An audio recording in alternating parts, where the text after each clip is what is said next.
Alright everybody, this is Boxing During Dinner live from Rochester, New York. I know that you're wondering where Armando is. He is in sunny South Florida. I'm here in the bitter cold. I'm in a sweatshirt in upstate New York. But I still got my food. If you want to zoom in here, I've got some delicious bran flakes in that bowl filled with goodness. And a jug filled with water from Wegmans Supermarket, which is the supermarket up here. We don't have any Publix. But we're back after a long break of Boxing During Dinner madness. You got the holidays going on, and there's a little bit more going on now. My little sister's behind the camera here. There's no Alex back there, but we got a lot of fun going on. But let's get right down to the fight news, and I'm going to ask Armando what his thoughts are on this in a second. But a lot of stuff coming on, and the biggest story right now is the fact that Floyd Mayweather on January 6th was supposed to report to jail for 90 days, and then all of a sudden he gets approval from a judge to delay his sentence until June 1st. Which of course means that the May 5th date that he had set aside to be his next date at the MGM Grand for his boxing match against an unnamed opponent is now available.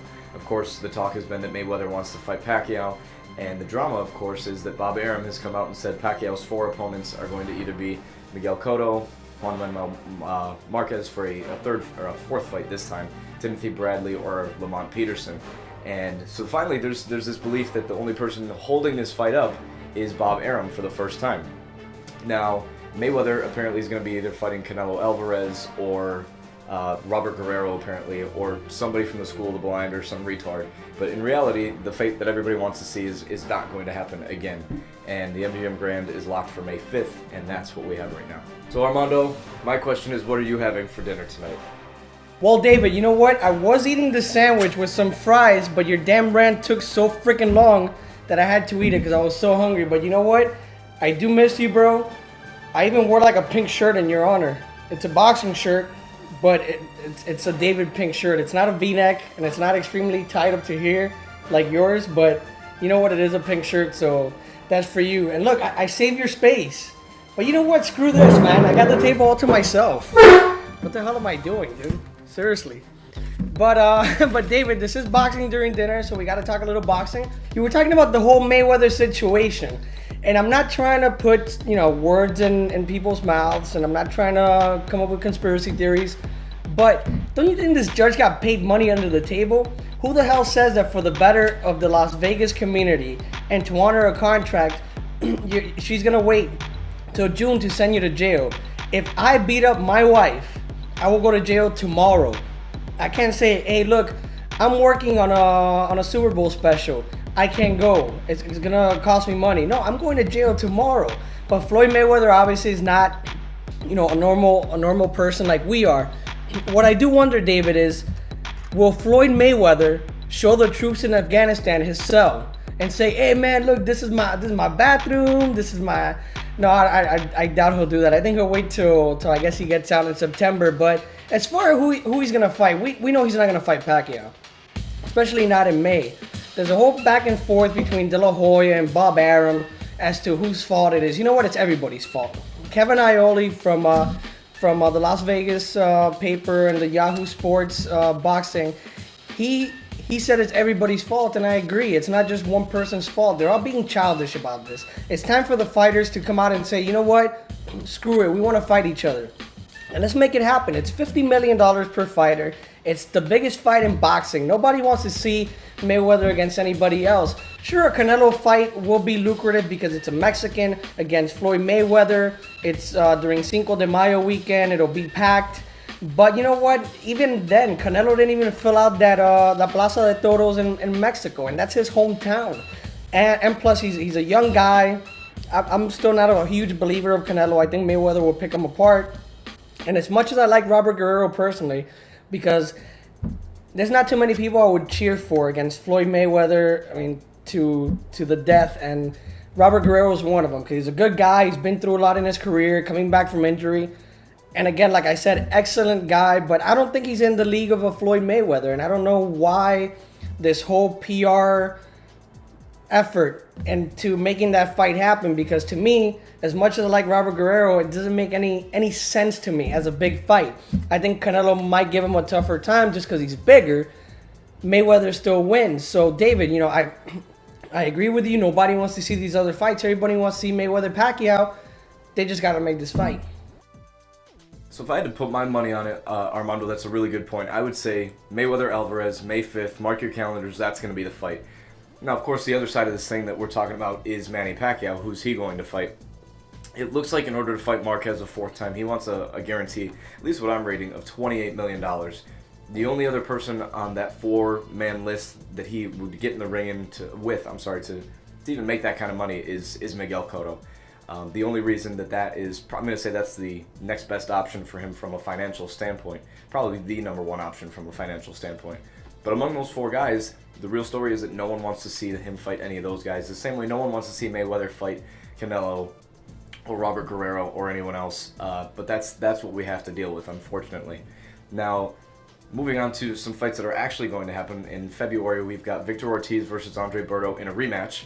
Not Madison Square Garden, because that would be awesome. I'd go there. But it's going to be in Las Vegas and at the MGM Grand also. But coming before that, a doubleheader that was picked up by HBO, which is Julio Cesar Chavez Jr. versus Marco Antonio Rubio. And on the undercard, you've got Nonito Donaire versus Wilfredo Vasquez Jr., which has an awesome fight written all over it. I think the undercard has the potential to be the better fight.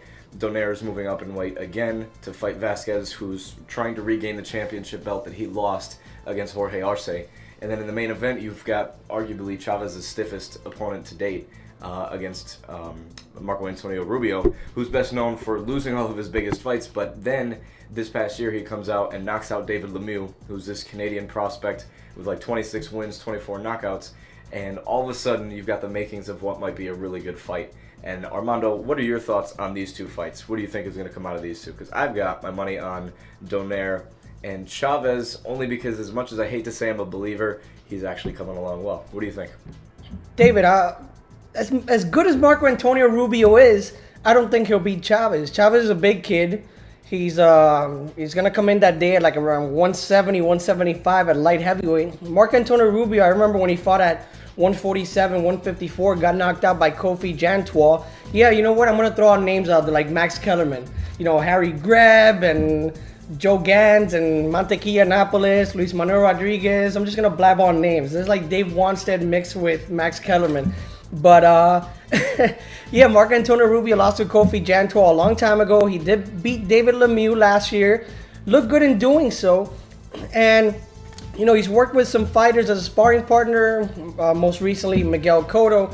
And Rubio's a good fighter, not up to the caliber of Julio Cesar Chavez. Like I've been saying, David, Julio Cesar Chavez is not as bad as people think. He's a good fighter. I think he beats Canelo. I think he gives a lot of people trouble. He doesn't beat Sergio Martinez, don't get me wrong, and we'll get to that in a little bit, David. You're going to talk a little bit about that Sergio Martinez WBC controversy. So I think Chavez wins that fight. On the other hand, Wilfredo Vasquez Jr. If there's one fighter that I have authority to talk about with complete confidence is Wilfredo Vasquez Jr. I've seen this kid since his first fight. Every single fight. I've called one of his fights against Ivan Hernandez. The kid's a really good guy. I love the guy. I've been to his house in Puerto Rico, hung out with the family.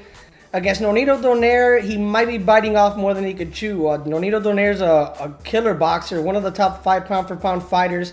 If Vasquez loses to him, it's not a big deal because he's still young. He could still recover and win other titles. I think in a rematch, he would destroy Jorge Arce. In the first fight, it was just a little inexperience.